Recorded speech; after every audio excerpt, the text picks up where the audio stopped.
اوس که موږ باندې زبردستۍ سره د خپل فیلډ نه علاوه بل فیلډ ته درکړي نو موږ هغه شانتي کار نشو کولی. خپلوانو ته وګوري نو هغوی به درپسې خبر کوي چې وایي جینۍ ذات دی نه دې له خدا نه دي پکاره، دې له صحافت نه دي پکاره. ولې نه دي پکاره؟ ځکه نشته، ځکه چې زما شوبز حوالې سره چې دی نو زه تعلق لرم، ځکه چې زما انټرټینمنټ خوښي او انټرټینمنټ څه دپاره مې خوښي همدکې دپاره چې موږ هسي مذاق کې چې دی هغوی ته یو پیغام ورکوه.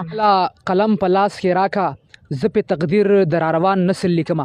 ستړي مه شئ، جوړ په خیر قدرمنو. زه سیام خان یو وار بیا د تیر په څیر ستاسو په درانه خدمت کې حاضر یم.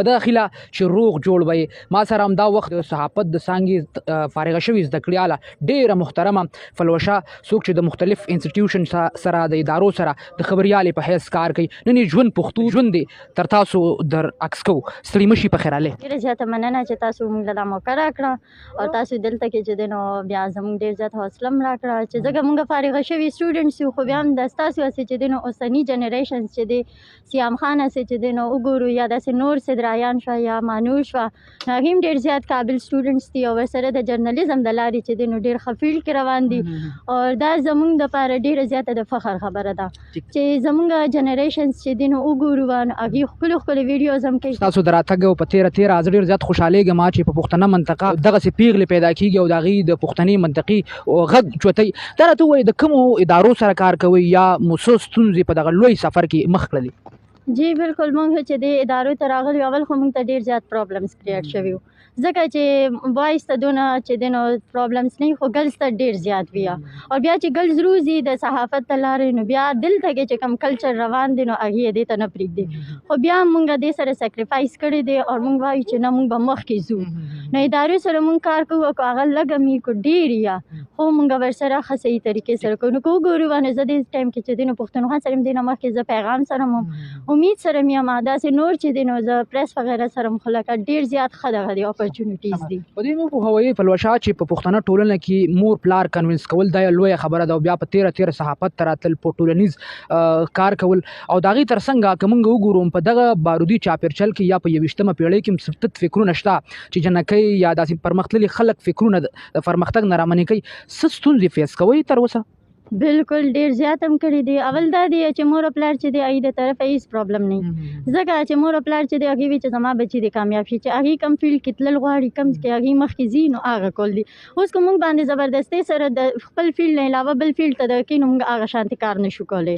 خو بیا دا دی چې اول خپل خپلوانو ته وګوري نو هغوی به درپسې خبر کوي چې وایي جینۍ ذات دی نه دې له خدا نه دي پکاره، دې له صحافت نه دي پکاره. ولې نه دي پکاره؟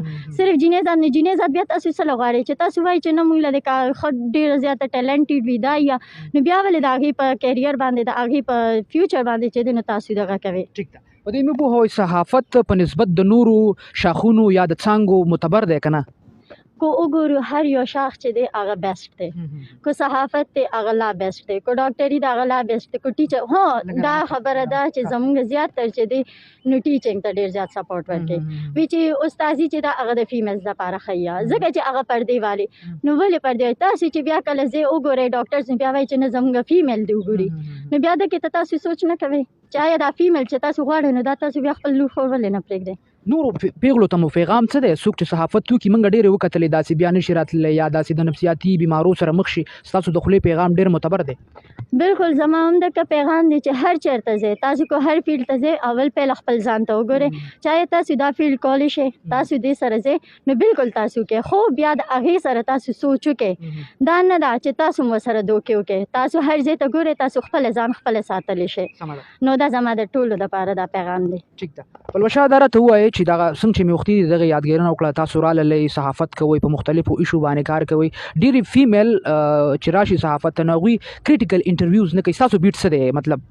یاره کریټیکل وغیر د زما هم داسې څه خاص دغه نشته ځکه چې زما شوبز حوالې سره چې دی نو زه تعلق لرم ځکه چې زما انټرټینمنټ خوښي او انټرټینمنټ څه دپاره مې خوښي همدکې دپاره چې موږ هسي مذاق کې چې دی هغوی ته یو پیغام ورکوه.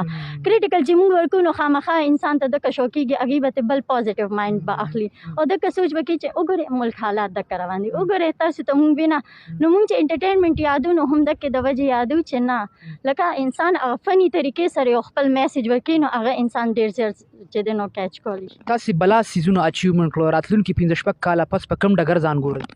بس دا اوس زه ګورم چې زموږ دا عوام چې دی نو مونږ ګوري لایف څومره آنر مینه کوي، چې هغې support څونه مینه کوي او هغې به بیا مونږ ته وایي چې مونږ به کوم ځای ته رسو څنګه دا هم زموږ د ټیچرس چې دي نو د هغې دغه دی چې مونږ نن دې مقام ته راورسېدو. ګېډۍ ګېډۍ مننه کوم چې وخت مو راکړ. اوکې جی بالکل.